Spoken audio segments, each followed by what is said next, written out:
Hi internet! It's been so long!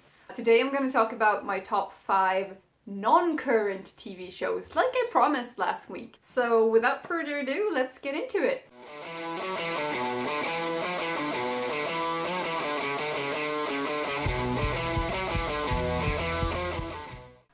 Alright, number 1. Farscape. Farscape is a sci-fi show from Australia.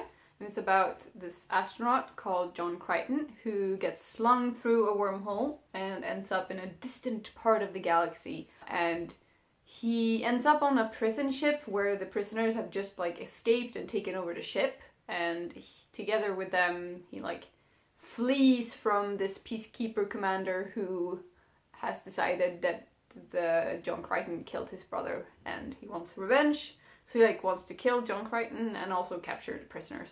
Farscape gets philosophical and gets weird as hell. It gets sexy, it gets exciting, it gets thrilling, it gets heartbreaking. It's really well made. The characters are strange and compelling and feel very real. They have some really interesting takes on aliens in general, which I love. It's not the usual tropes for sci-fi shows, which is a plus. The relationships between all the prisoners and John Crichton are interesting and compelling, and they slowly come to rely on each other. And you know how much I love my found family trope, so that is really good. And there are 4 seasons and a movie, and they're all out on DVD, so you can find them somewhere. I don't think they're on Netflix. I haven't checked because I have my whole row of DVDs, so I don't need no Netflix. So that's Farscape. Number 2, Veronica Mars. Veronica Mars is about a teenage girl named Veronica Mars, whose father is a private investigator, and she uses what she's learned from him to investigate her best friend's murder. And I think one of the things that I love the most about this show is the dialogue. It is snappy, it is funny, it is so well written. Veronica is an amazing character, and since the show is sort of film noir inspired, there's a voiceover where she talks about what she's thinking, what is going on, and it really lets you see inside her head in a way that you don't usually get when you watch TV shows, and I really like that a lot. One of the biggest themes, I think, is class and how the class system is fucked up, and I really like how they handle that and how they show that, because it's really good. Trigger warning for rape, they handle that a lot, so if that is a thing that you don't want to watch, then skip this one, sadly. Number 3 is Buffy the Vampire Slayer, and I don't really know what to say about this show that hasn't already been said. I don't think there's a person out there who hasn't heard about it, but I couldn't do this top 5 without mentioning it. If you for some reason don't know what it's about a teenage girl who is chosen to fight the vampires and the demons, and she has superpowers, and she has friends, and it's amazing, and the dialogue is awesome, and there's found family. Giles is my favorite, and Faith is awesome and in love with Buffy. Don't fight me on this. See also my talk about Buffering the Vampire Slayer, the podcast, where you get to hear people talk about it, because I recommend that wholeheartedly. Number 4 is Leverage. So, you remember how I said I love heist things? Here are 5 seasons of heists. 1 heist per episode. So, heaven, right? No, but there's more. There's also found family. So, this is the show. What is it about, you ask?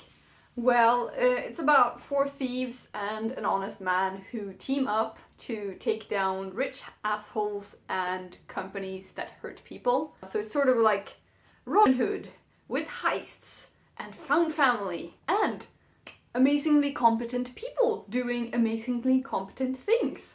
It is a joy to watch, and I cannot recommend it enough. So if you just want to watch one of the shows that I've talked about today, I would say Leverage.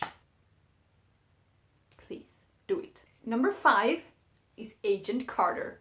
I have been doing my Marvel rewatch, and Peggy Carter keeps showing up in all the different movies and reminding me that I want to rewatch Agent Carter because it's so good. And I haven't done it yet because I don't have the time, because Infinity War is on Sunday and I just gotta watch all the movies. I still have like 5 left and it's Thursday today, so I have no idea how I'm gonna manage this. But yeah, the show is about Peggy Carter, who goes on to found S.H.I.E.L.D. later, but right now she's working in SSR. I think it's called that.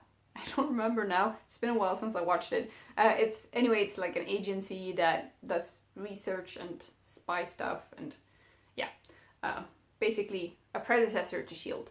And if you like 1940s and 50s fashion, or watching Peggy Carter being a feminist icon in a sexist as hell workplace, or I don't know, if you like intrigue and thrilling spy dramas, then this is your show. Jarvis is there, like the real actual human person that Jarvis, the program, is sort of a little bit based on later, if you watched Iron Man, for example, or Avengers. And he is like one of my favorite characters of all time. He is amazing.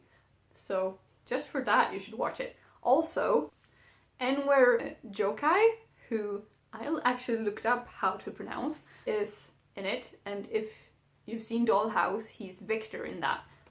He's also in something else that I don't remember right now. But yeah, I love him, and he is one of Peggy's love interests in this, and I just love him a lot.